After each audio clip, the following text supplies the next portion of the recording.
Gas chromatographs require strict temperature control. As a result, the sample injection valve, column, and detector are housed in a thermal enclosure called the oven. Oven operations can take place at a wide range of temperatures, since consistency is the purpose of temperature control. Operating temperature can be as low as 10 and as high as 225 degrees Celsius, but it should remain constant. Safety is a major consideration during oven maintenance. When maintaining a gas chromatograph, turn off power unless it's necessary for testing procedures. The process sample may be flammable or toxic, and the oven extremely hot. Before you begin, determine sample composition and any special safety requirements for hazardous locations. Also, notify control personnel of where and how long you'll be working, and obtain any required safety permits. In the air bath oven, heated air circulates inside a thermally insulated enclosure. An electrical heater and thermostats monitor and control the oven temperature for safe operation. To expose oven components for maintenance, loosen any latches or bolts that are securing the cover. Examine the inside of the oven for cleanliness. Debris may indicate that the air being circulated through the oven is dirty. There should be no traces of water, oil, or dirt in the oven.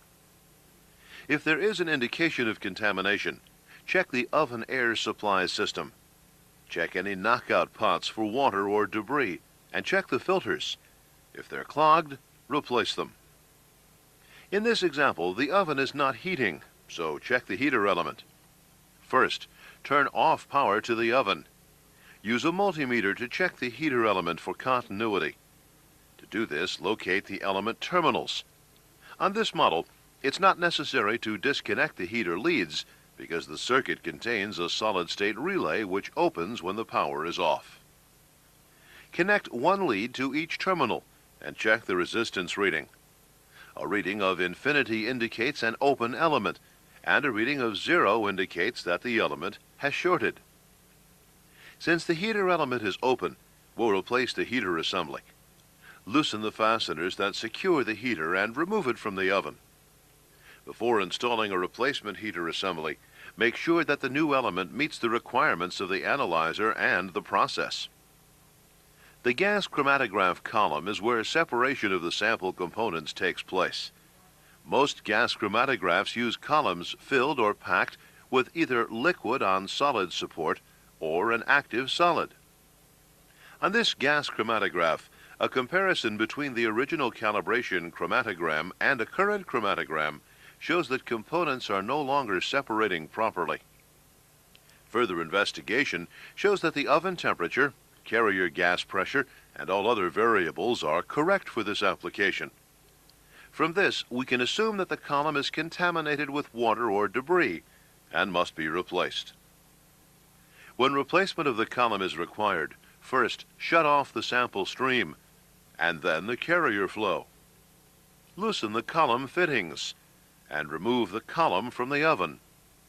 Install a new column that is an exact replacement of the damaged column and secure the fittings. Restart the carrier flow and check for leaks. If there are no leaks, restart the sample stream and return the gas chromatograph to service. After column replacement, the gas chromatograph must be calibrated. Calibration is covered in segment 3 of this tape. In the next segment, you'll learn about gas chromatograph detectors. But for now, review this material in your workbook.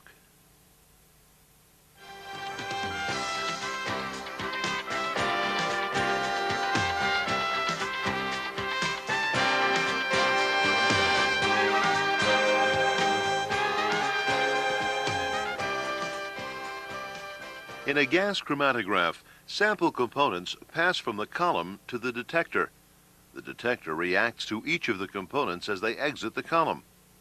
Based on this reaction, the electronics section measures and records the type and quantity of each component in the sample stream.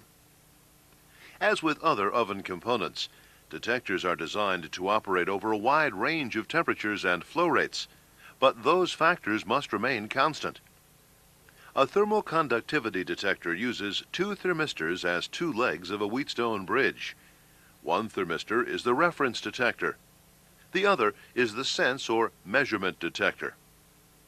The column effluent, which consists of the carrier gas and sample from the column, flows over the measuring detector. Pure carrier gas flows over the reference detector. Because of differences in thermal conductivity, the components and the carrier gas conduct heat and cool the thermistors at different rates. This results in changes in resistance, unbalancing the bridge, and generating a signal that represents the concentration of the sample component. This measurement is usually expressed in percent concentration. The thermal conductivity detector can be used with both organic and inorganic samples. Detector malfunctions may be traced to the detector assembly or the electronics section of which the detector is part. Some tools that may be needed for maintenance of the thermal conductivity detector assembly are a multimeter, small needle nose pliers, soldering iron, magnehelic flow meter, scribe tool, screwdriver, high temperature multi-core solder, and small tweezers. With the analyzer in operation, check that carrier flow from the detector reference vent and the column vent meet manufacturer's specifications. To do this, attach a calibrated magnehelic or other flow meter to the reference vent line. In this case, the reading is correct. Repeat this process with the column vent. If there is no flow, or if the flow has changed from one or both vents, a detector tube may be blocked or restricted, and it should be changed. Next, verify thermistor resistance. To do this, turn off the power to the analyzer. Disconnect the wires of each thermistor at the terminal strip. Use a multimeter to measure the resistance of each thermistor and check for shorts to ground. The measurement or sense thermistor resistance and the reference thermistor resistance should be within 10% of each other. The resistance to ground should be greater than 1 megohm. Remove the detector cover and inspect the thermistor wires for damage or stress. The sense and reference thermistors must be replaced as a set. This is the intercolumn detector, which is discussed in the student workbook. To replace the thermistors, unsolder all leads from their feed-throughs. Remove the two screws and lift the retainer plate away from the detector body. Leave the wires attached. Lift out the thermistors. Install new thermistors in their proper cavities and be certain to align the thermistor leads. With a multimeter, check the thermistor leads to be certain they are not shorted to ground. Reinstall the retainer plate. Position the thermistor leads so that they contact the corresponding feed-throughs. Use high-temperature solder to solder each thermistor lead to its feed-through. In some cases, thermistor block cleaning and repair may be necessary. To do this, remove the thermistors as just described. Remove the Teflon bushings and metal inserts.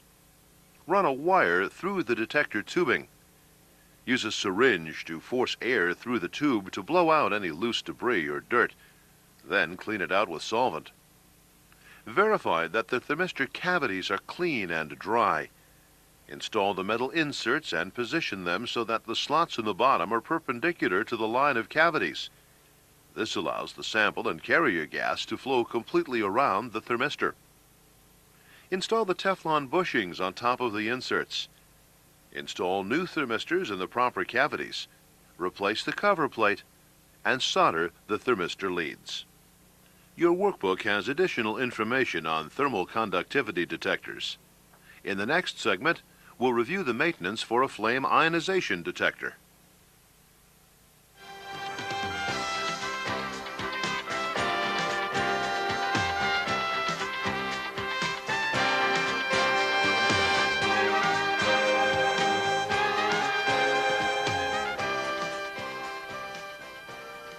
The flame ionization detector works on the principle that, when burned, organic matter will produce a number of ions proportional to its carbon number. In this example, a hydrogen flame, fueled by breathing quality air and hydrogen, burns, creating few ions. When sample component A is introduced into the flame, it burns, producing ions proportional to its carbon number. An electrically charged collector attracts the ions and creates a signal that is amplified and sent to the data collection system. The detector's flame burns continuously and is monitored by a thermocouple inside the housing. If the thermocouple senses that the flame has gone out, an auto-ignite sequence will attempt to reignite it. If the flame still does not ignite, an alarm is triggered. This gas chromatograph contains an intercolumn thermistor detector. Intercolumn detectors and their function are discussed in your workbook. Some tools you'll need to maintain the flame ionization detector are a screwdriver, open-end wrenches, magnehelic flow meter, small tweezers, and 6-inch needle nose pliers. While adjusting the detector flow, the analyzer and the air treater, if used, should be at operational temperature. Turn off the carrier gas, the hydrogen, and the flame air, and wait until they drop to 0. Connect the flow meter to the detector vent. Adjust the hydrogen flow to 28 cc's per minute. You'll skip this step if your system uses hydrogen as a carrier gas. Connect the 800 cc rotometer to the detector vent and adjust the flame air regulator to 500 cc's per minute. Remove the rotometer and adjust the carrier regulator to the proper pressure. When maintaining the detector, the flame must be out and the analyzer power turned off. To turn the flame off, turn the flame fuel regulator, the carrier regulator, and the flame air regulator all the way down. Because hydrogen burns with an invisible flame, it's very important that the pressures are at 0 to ensure the flame is out before you begin your maintenance. One of the most frequently required procedures for the FID is replacement of the burner tip. This can be accomplished while the detector is still in the oven. To replace the burner tip while still installed, remove the sensor and terminal covers from the detector. Loosen the burner clamp. Loosen the screw in the end of the bias ignite electrode. Remove the coax center conductor of the bias ignite cable from the bias ignite electrode. Remove all the nuts and washers from the electrode. Pull out the bias ignite electrode and burner tip far enough to clear the burner tip ferrule and lift the burner tip from the hole in the bias ignite electrode. Don't remove the bias ignite electrode. Insert a new burner tip ferrule in its cavity in the detector body. Install the burner clamp nut over the ferrule and finger tighten it enough to hold the ferrule in place. Insert the long end of the burner tip through the hole in the bias ignite electrode.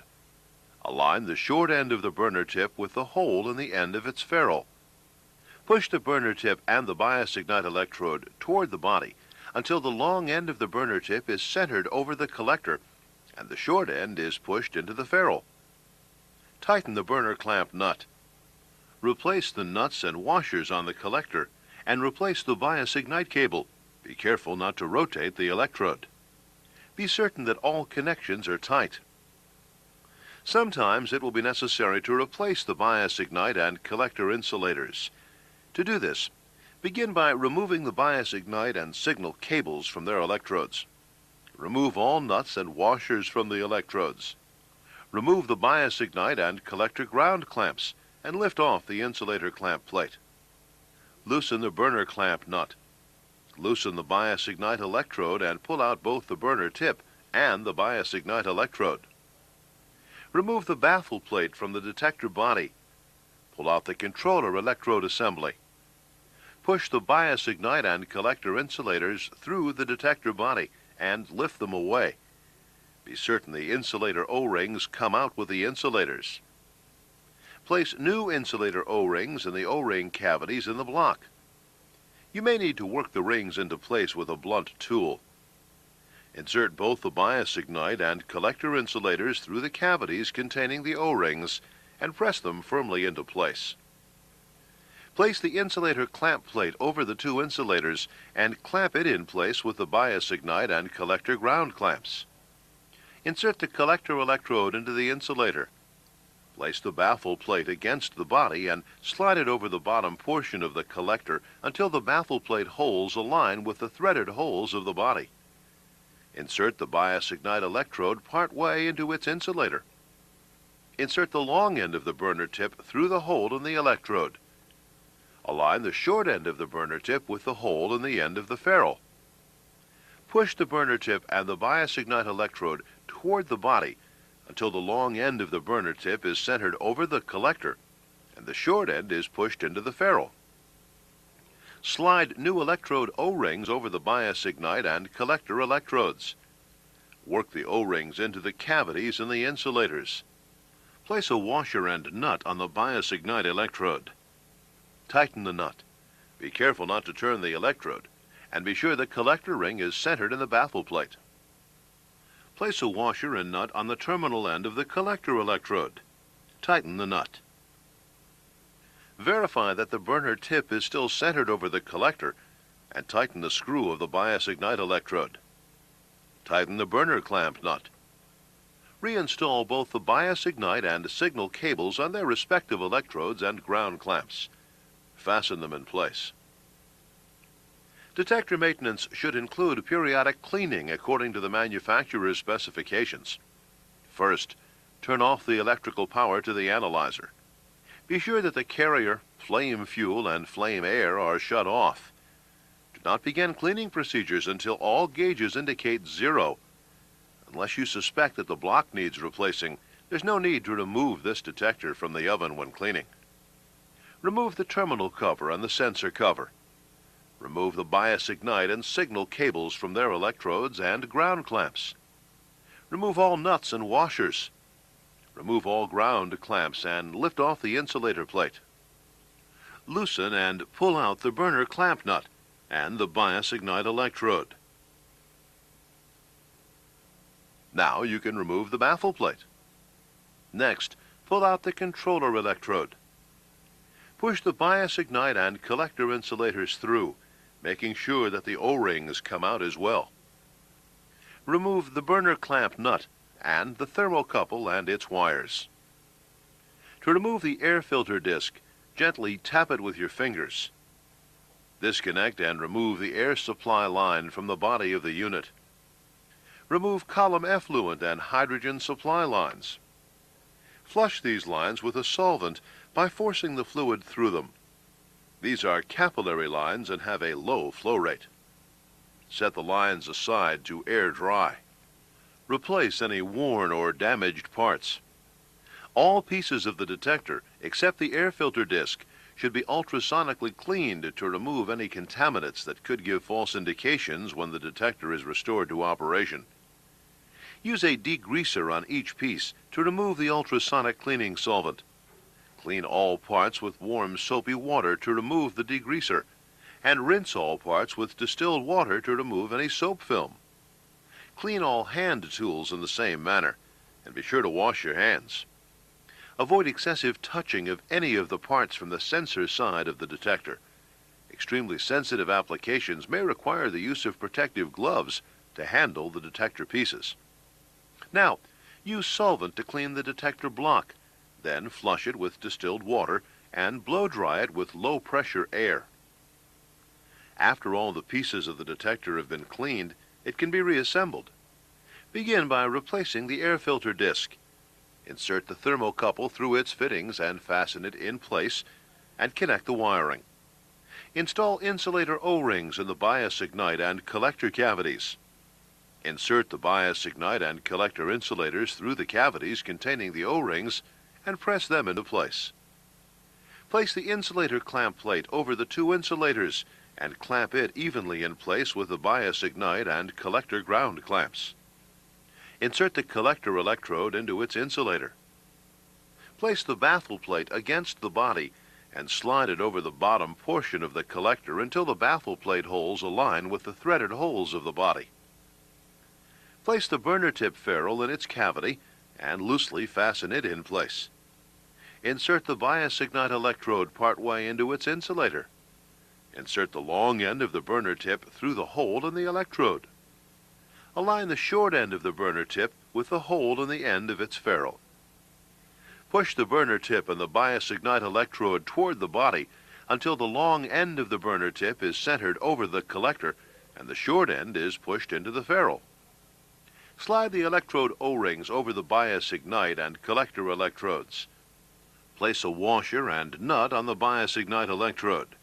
Tighten the nut and be sure the collector ring is centered in the baffle plate. Place a washer and nut on the terminal end of the collector electrode. Tighten the nut without turning the electrode. Measure the insulation resistance of the collector and burner tip. Verify that the burner tip is still centered over the collector and about 1/32 of an inch above it. Tighten the screw in the end of the bias ignite electrode and tighten the burner clamp nut. Be certain that the end of the igniter wire is near the level of the burner tip and about 1/16 of an inch from it. Verify the alignment of the thermocouple, the collector, the burner tip, and the igniter wire. If alignment is incorrect, loosen nuts and screws, realign, and finger tighten the connections. Install the carrier and hydrogen inlets and the air inlet. Install the coax shields of the bias ignite and signal cables. Connect the bias ignite center conductor to the collector electrode. Once all detector components have been properly aligned, tighten any loose nuts or washers. Install the sensor cover O-ring and the sensor cover. Install the terminal cover and the sensor cover. Adjust the carrier, flame air, and flame fuel regulators to their proper settings. Leak check all the connections. Wait for the flows to stabilize and the lines to purge. Turn on the electrical power and restore the system to operation. In the next segment, you'll learn about gas chromatograph controls. But for now, review this material in your workbook.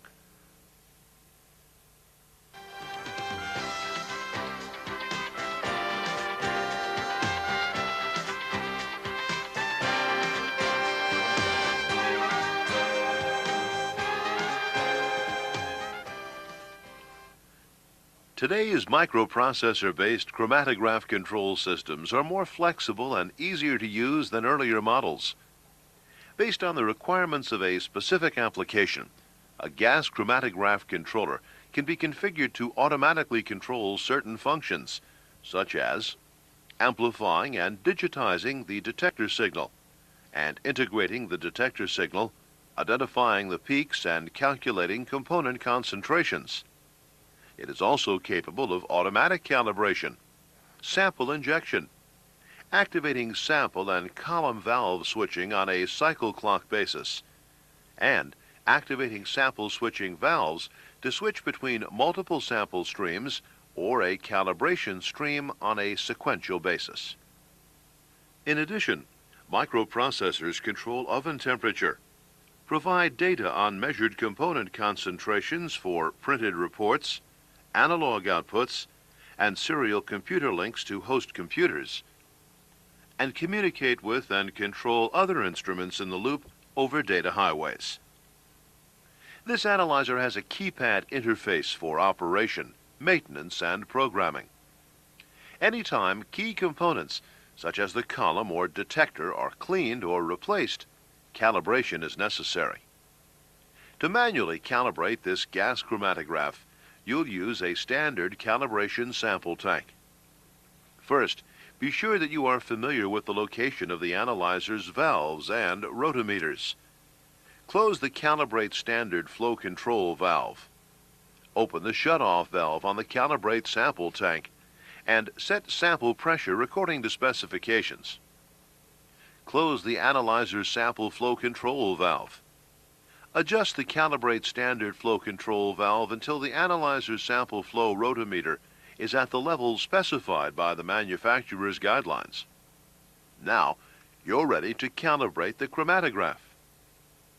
Make necessary adjustments to the chart recorder. Select the chromatogram output on the recorder from detector 1. This is normally the main detector. To do this, press detector 1 and chromatogram bar graph on the service panel.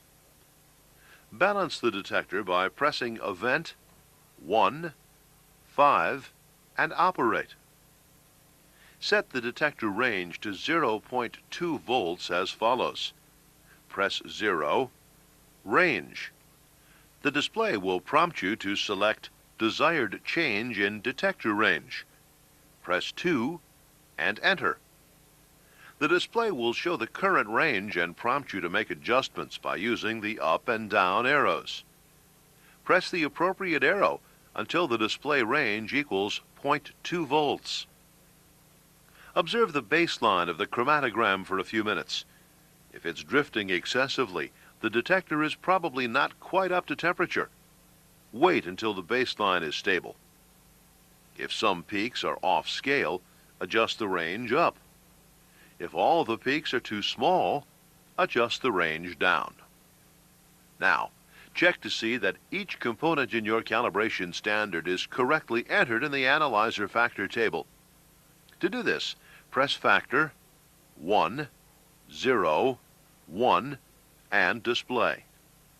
The display will show the current factor, 101. To change the concentration, enter your calibration standard for peak 1 and press Enter. To read and change the next concentration, press Display and enter the calibration standard. Repeat this process for each component in your calibration standard. When you have finished entering the calibration standards, start the calibration by pressing Calibrate. Check and adjust the sample flow rotometer. Allow the calibration to continue until the analyzer is sufficiently stable for at least 3 cycles to repeat within the specified tolerance. While the calibration runs are being made, examine recorded chromatograms to see that all peaks are within the gate and are of expected size. When you're satisfied with the chromatogram, press Hold and wait until the current calibrate cycle is complete. Press Event 10, Operate.